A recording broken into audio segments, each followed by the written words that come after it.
ইতিমধ্যে ৰাজ্যৰ প্ৰান্তে প্ৰান্তে যি শাৰদীয় ৰাস উৎসৱ ইতিমধ্যে পূৰ্ণিমাৰ তিথিত আৰম্ভ হোৱা উপক্ৰম হৈছে। সেয়েহে ৰাজ্যৰ প্ৰতিটো অনুষ্ঠানত প্ৰতিটো ৰংগমঞ্চত ইতিমধ্যে খুব জাক জমকতাৰে শ্ৰী শ্ৰী কৃষ্ণৰ ৰাসলীলা উদযাপনৰ কাৰণে সকলো হস্তমোহিত পৰিলক্ষিত হৈছে। মই বৰ্তমান উপস্থিত আছোঁ বিহপুৰীয়াৰ বদতি জামুগুৰি নাট্য সমাজত। এই বদতি জামুগুৰি নাট্য সমাজেও বিগত বৰ্ষৰ দৰে এইবাৰো 4, 5 আৰু 6 নৱেম্বৰত 3দিনীয়া কাৰ্যসূচীৰে তেখেতসকলে ভগৱান শ্ৰী শ্ৰী কৃষ্ণৰ ৰাসলীলা মহোৎসৱভাগী উদযাপন কৰিবলৈ ইতিমধ্যে স্থিৰ কৰিছে।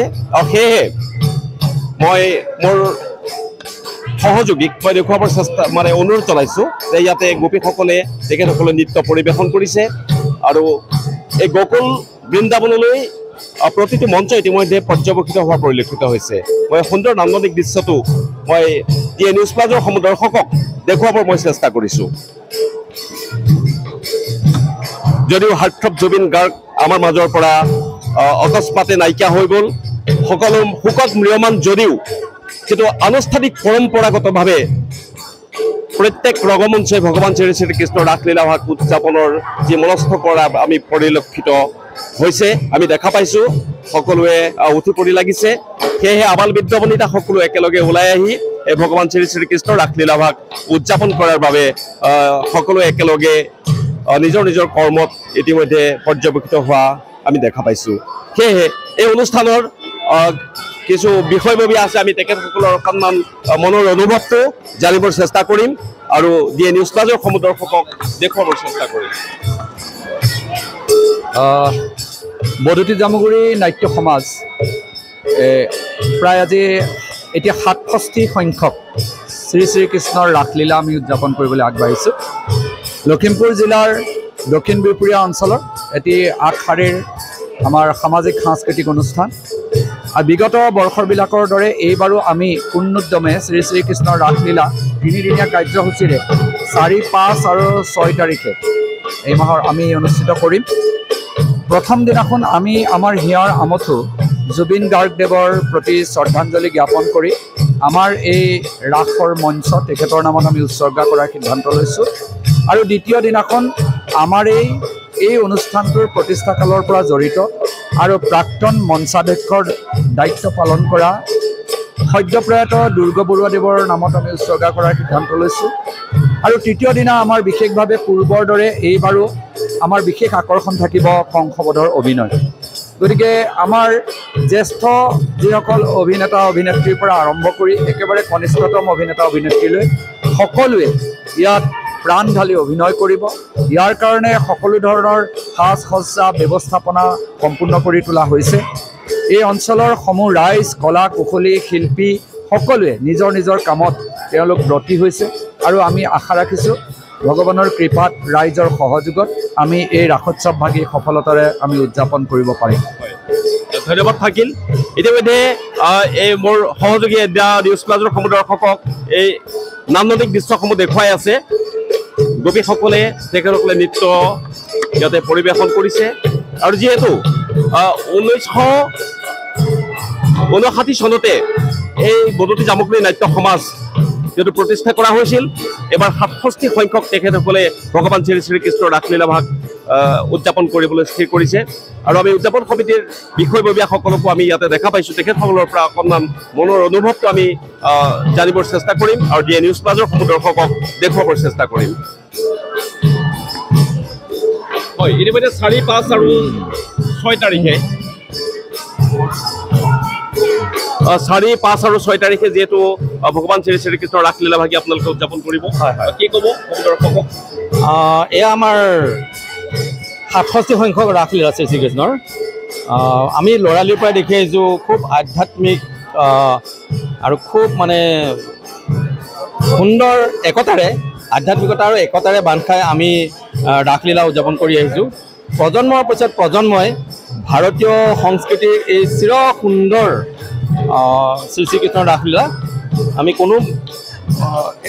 আমাৰ 3খন গাঁও একত্ৰিত কৰি 3খন গাঁৱৰ সকলো বিভিন্ন ধৰণৰ ভিন্নতা নেওচি সকলোৱে এই মঞ্চত একত্ৰিত হয়। এই সংস্কৃতি সদায় এনেদৰে জীয়াই থাকক। ৰাজ্য ইতিমধ্যে মৰ্মাহত হৈ আছে আমাৰ অতি প্ৰাণৰ শিল্পী জুবিন গাৰ্গৰ মৃত্যুৰ পিছত। এই মৰ্মাহত হৈ থকা এনেকুৱা দুখ সময়ৰ মাজতো আমি এই চিৰসুন্দৰ পৰম্পৰা জীয়াই ৰাখিবৰ কাৰণে আমি সকলোৱে প্ৰয়াস কৰিছোঁ। ধন্যবাদ। মই আৰু এগৰাকী বিশিষ্ট ব্যক্তিক আমি ইয়াতে দেখা পাইছোঁ, তেখেতৰ পৰা অকণমান আমি মনৰ অনুভৱটো জানিবৰ চেষ্টা কৰিম।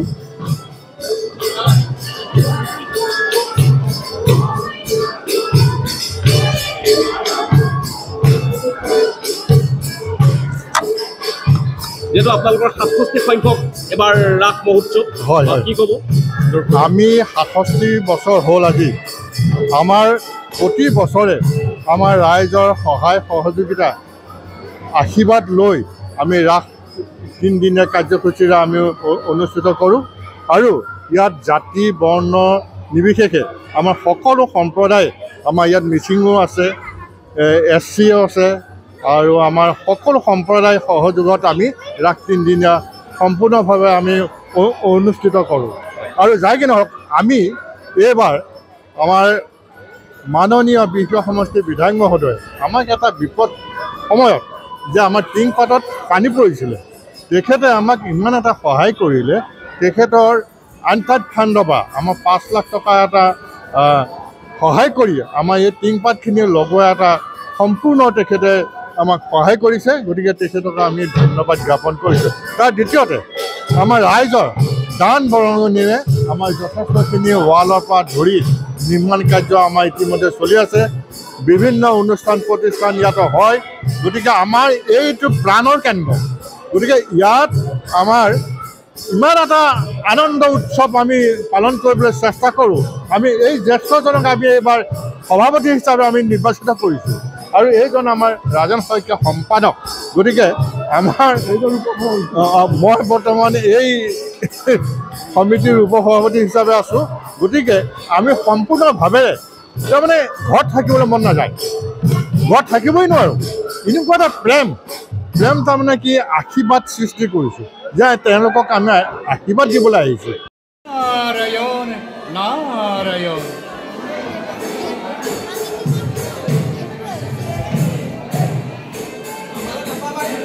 প্রভু তুমি অনন্ত অচ্যুত সদানন্দ পরম ব্রহ্ম। এই কিঙ্কর তোমার কোন কার্যযোগ্য হম প্রভু আদেশ কর।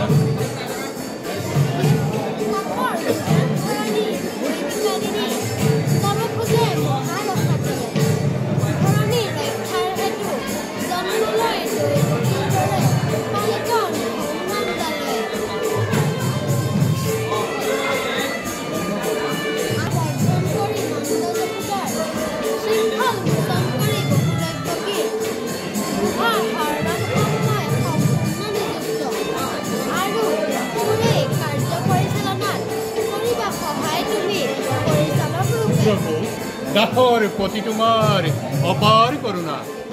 ধন্য ধন্য নারদ, তুমি শত ধন্য, যার ইঙ্গিত কৌটি কৌটি ব্রহ্মাণ্ড পরিচালিত হয়।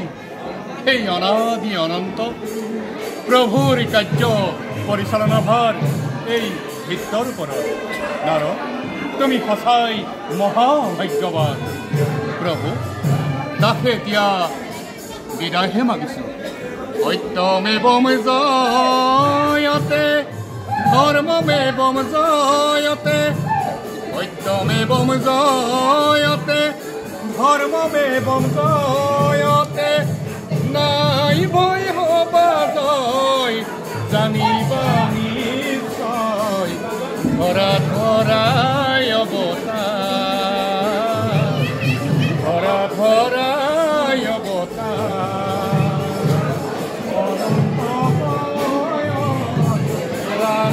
নাৰায়ণ ধৰাই অৱতাৰ, নাৰায়ণ নাৰায়ণ। যিকোনো খবৰৰ বাবে যোগাযোগ কৰক 7099017330 লগতে 7099017110 নম্বৰত।